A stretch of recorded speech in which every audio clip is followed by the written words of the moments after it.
ke bawah itu masyarakat seringkali menjumpai ada hal-hal yang mereka tidak mampu urus ketika dia memperoleh sebuah persoalan dalam hidup. Tetapi dengan adanya pemerintah memperhatikan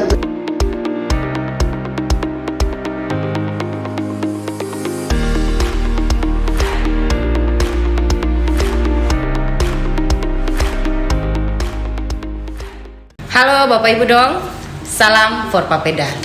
Jumpa lagi bersama saya, host Lira Sabrina, dalam acara kebanggaan kita bersama, podcast interaktif for Papeda, forum fasilitasi pembentukan produk hukum daerah yang dipersembahkan oleh Kantor Wilayah Kementerian Hukum dan HAM Papua dan digagas oleh Divisi Pelayanan Hukum dan HAM Papua. Nah Bapak Ibu, hari ini kita akan mengangkat tema tentang bantuan hukum.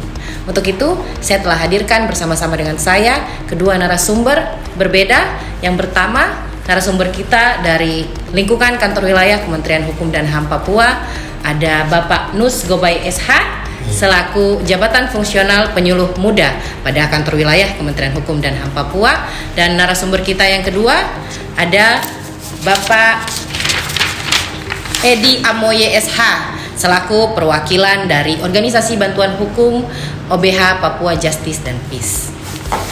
Nah, langsung saja kita akan masuk pada bincang-bincang kali ini. Saya akan bertanya kepada narasumber yang pertama, Pak Nus. Siap, siap. Saya ingin bertanya sedikit.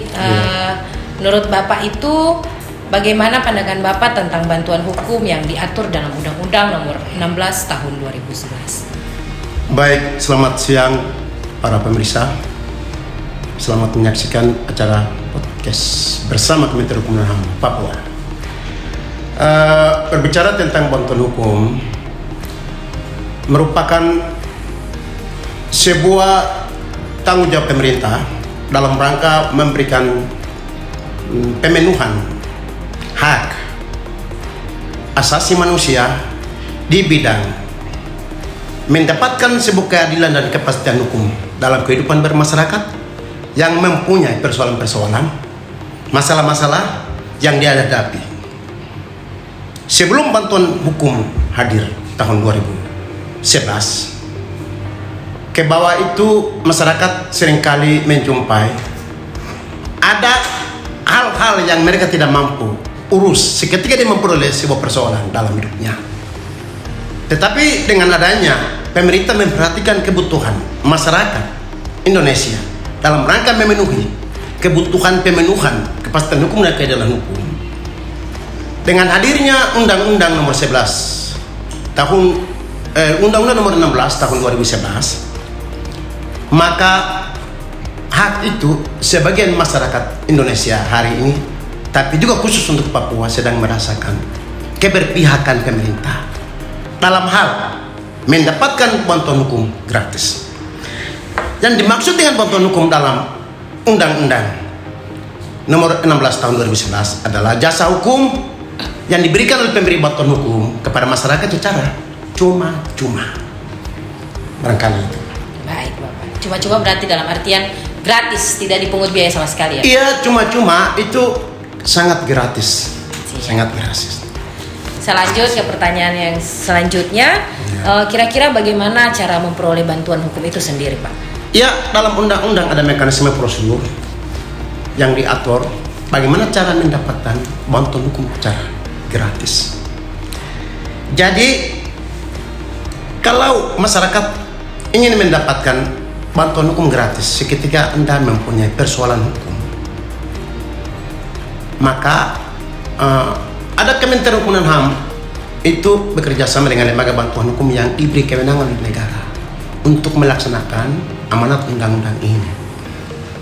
Barangkali saya nanti juga disampaikan oleh organisasi bantuan hukum yang hadir bersama kita narasumber tadi. Perlu dilengkapi adalah fotokopi kartu tanda penduduk, dokumen yang lain yang dikeluarkan oleh pemerintah setempat, pemerintah kecil seperti RT/RW. Kemudian risalah masalah yang Anda lakukan itu, semuanya ada dalam satu dokumen untuk serahkan kepada pemberi bantuan hukum. Pemberi bantuan hukum menurut undang-undang adalah lembaga bantuan hukum yang telah diberikan kewenangan oleh undang-undang ini untuk mengakses terkait dengan layanan pemerintah menyangkut dengan bantuan hukum. Baik, terima kasih Pak Nus. Saya bergeser ke narasumber kita yang kedua, Pak Edi. Di sini saya ingin bertanya tentang apa kriteria sebagai orang tidak mampu untuk mendapatkan bantuan hukum cuma-cuma. Silakan.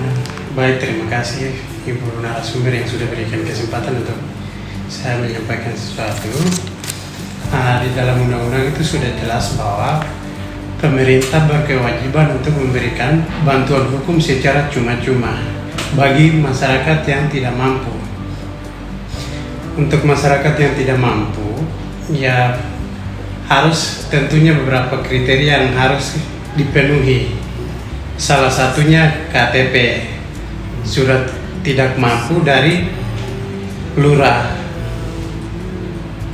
Ada beberapa kriteria itu yang harus dipenuhi masyarakat, dan dalam hal ini kami OBH Papua Justice and Peace kami sudah lakukan itu. Jadi kami berikan bantuan hukum yang secara cuma-cuma ke masyarakat.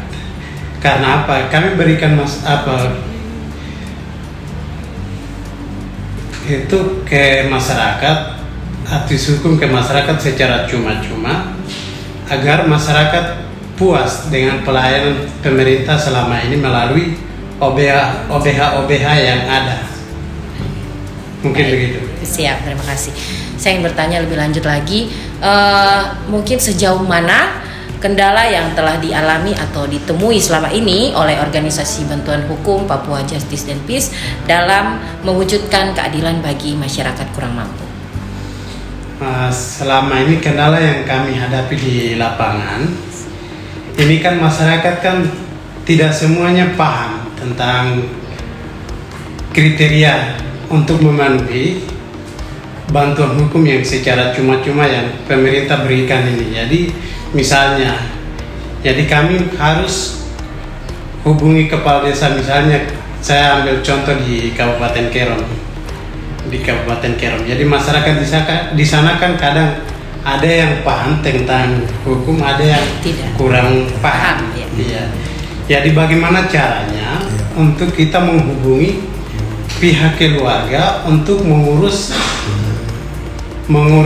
surat tidak mampu ini dari kelurahan.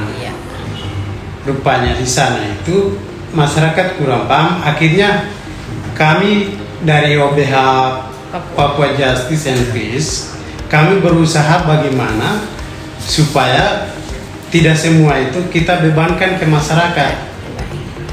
Artinya masyarakat kan tentang ini mereka kan tidak tahu. Iya. Jadi kami bantu buatkan SKTM. Jadi kami antar ke kelurahan. Jadi kami yang ngurus semua. Jadi semua sudah langsung di-handle oleh pihak kami yang ngurus. Kami yang handle semua tanpa harus kami meminta sesuatu dari masyarakat. Yang selama ini yang kita lakukan. Baik, luar biasa sekali ya Pak Edi. Saya kembali lagi bergeser ke narasumber kita yang pertama, Pak Nus.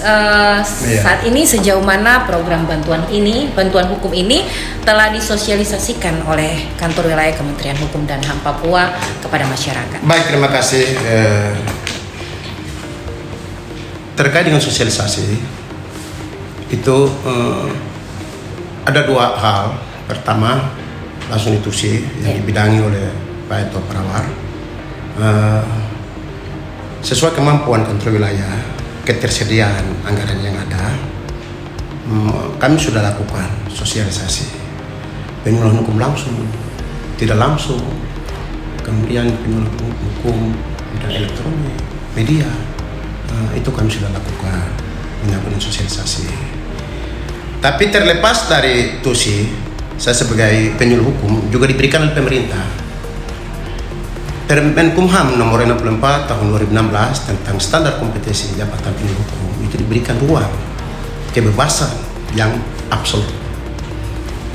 Satu kata suara itu mengandung kekuatan. Sampai informasi hukum itu bagian daripada tanggung jawab penyuluh hukum. Karena memang di dalam Permenkumham itu mengatakan Jabatan yang mempunyai ruang lingkup tugas, tanggung jawab, wewenang dan hak untuk melakukan kegiatan penyuluhan hukum. Jadi sebagai penyuluh hukum di dalam melaksanakan tugas pada saat rapat-rapat tertentu komunitas masyarakat di gereja sesuai dengan porsi masalah yang ada, kami selalu sampaikan libatkan dengan Undang-Undang nomor 16 2011 ini, karena ini penting bahwa ini ada Kementerian Hukum dan HAM, ada satu program pemerintah di mana pemerintah memberikan ruang khusus untuk Anda dapatkan layanan secara gratis terkait dengan pendampingan masalah-masalah Anda. Untuk itu selalu harus datang ke Kementerian Hukum dan HAM, dan di sana ada pengacara-pengacara kompeten yang bekerja sama dengan Kementerian Hukum dan HAM seperti yang Bapak hadir di tempat ini, Justice Peace, dan ada beberapa LBH yang ada itu. Mereka siap membantu untuk meringankan ketidakmampuan Anda dalam menyelesaikan perkara sampai di inkrah. Itu sosialisasi telah kami lakukan. Bahkan beberapa kabupaten di tanah Papua sesuai dengan porsi anggaran yang ada, dibuat pimpinan Pak itu kami sudah turun untuk sosialisasi itu. Bukan berarti semua masalah tentang bantuan hukum itu orang Papua, masyarakat Papua sudah tahu, tidak. Memang banyak yang belum tahu juga, karena informasinya hanya satu tahun, mungkin berapa 2 kali 3 kali. Sehingga pada kesempatan ini, di acara ini saya mau menghimbau dalam Undang-Undang nomor 11 saya minta maaf, Undang-Undang nomor 16 tahun 2011 itu dalam pasal 19 itu memberikan pemerintah memberikan kewenangan kepada pemerintah daerah untuk lakukan peraturan turunan, sehingga pemerintah daerah itu dia buat satu perda yang memberikan ruang bagi masyarakatnya, menolong masyarakatnya, karena bidang hukum ini bagiannya penting di tanah Papua. Banyak rakyat di tanah Papua tidak mengerti hukum karena pemerintah memang tidak kelola baik tentang masalah-masalah hukum. Jadi saya mengharapkan bantuan hukum, undang-undang bantuan hukum itu seluruh kota kabupaten di tanah Papua segera lakukan perda yang merupakan turunan dari undang-undang ini, sehingga pemerintah daerah itu menyiapkan anggaran sehingga kerjasama dengan OBH tadi untuk menjawab kebutuhan-kebutuhan masyarakat di bidang hukum. Barangkali itu yang penting. Nah, para sobat Forpapeda, kita telah sampai pada penghujung acara podcast interaktif kita kali ini. Namun sebelum saya menutup acara podcast ini, saya mempersilahkan kepada kedua narasumber kita untuk menyampaikan closing statement. Saya persilahkan kepada Bapak Nus Gobay. Selamat siang para pemirsa sekalian. Masalah hukum merupakan pembangunan yang perlu dijawab segera oleh semua stakeholder di tanah Papua. Karena kebutuhan hukum di tanah Papua karena kurang menjangkau ke sana, maka masyarakat menganggap hak-haknya tidak terlindungi. Itu pertama. Yang kedua, Kementerian Hukum dan HAM kantor wilayah Papua siap untuk menerima semua keluhan-keluhan persoalan hukum untuk mendampingi baik cara litigasi maupun litigasi. Datanglah ke Kementerian Hukum dan HAM Papua untuk mendapatkan layanan bantuan hukum secara gratis. Siap. Itu saja. Luar biasa. Saya beri kesempatan kepada Pak Edi, silakan. Selamat siang para pemirsa semua. Saya ingin sampaikan di closing statement saya bahwa ke depan ini pembangunan hukum di Indonesia, lebih khusus di Papua, harus kita meningkat. Kita harus banyak berinteraksi dengan masyarakat, kasih pemahaman hukum yang baik ke masyarakat agar masyarakat paham tentang hukum, supaya ada persoalan-persoalan hukum mereka bisa langsung datang ke Kementerian Hukum dan HAM maupun ke OBH lain untuk minta perlindungan. Dan saya berharap kita semua sama-sama membangun negeri ini untuk Papua yang lebih bermartabat lagi ke depan. Baik. Terima kasih untuk para narasumber atas closing statement yang telah diberikan, luar biasa. Semoga menjadi fokus kita bersama untuk kedepannya. Ya. Nah, Bapak Ibu Dong, saya Lira Sabrina beserta seluruh tim dan para narasumber, Pak Nus, terima kasih, Pak Edi, terima kasih. kami pamit undur diri. Untuk itu, saya ingin ingatkan kembali, jangan lupa dukung kami selalu dengan cara like dan subscribe YouTube channel kami. Dan bagi Bapak Ibu dong yang ingin menyampaikan pertanyaan, kritik, masukan atau saran, kami tunggu di kolom komentar. Terima kasih. Ayo sama-sama kita salam for Papeda. 1, 2, 3. Salam for Papeda.